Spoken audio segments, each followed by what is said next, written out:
Paano nyo sinimula naman yung small business? Kailangan may magpipili yung katulad ko, may manininda. Ako yung isang tulong na dito tayo sa may-ari ka sa small business. Sa akin yung kasalala yung benta. Magkano rin yung Sino po ang tumulong para makapag-umpisa o may tayo ang inyong small business? Sinabi ko, wala ko, manininda. Kasi kung walang manininda, iba, katulong ice cream business. Hindi kailangan may-ari at saka yung manininda. Pag samaan ba, kailangan kailangan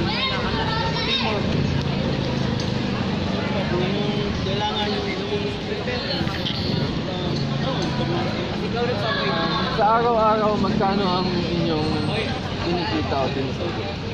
binabalik ko sa may-ari yung parang ito, 20. Tapos sa amin, Sunday. Dahil sa 2,000, si Sandra ang napupunta sa inyo. Nagkakasya po ba ang inyong kinikita para sa inyong pamilya?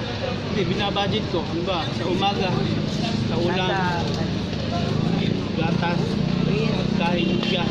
Budget ko sa kain ng hapon. Okay.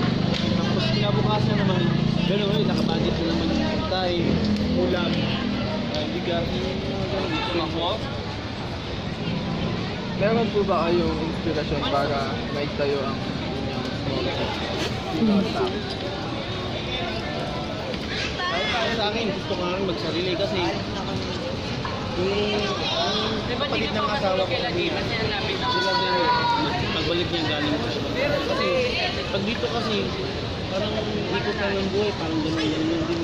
Kailangan kasi Pag dito hindi ka hindi asin. Kailangan talaga kung galing sa ibang bansa yung Outfit for tomorrow pa yung posting.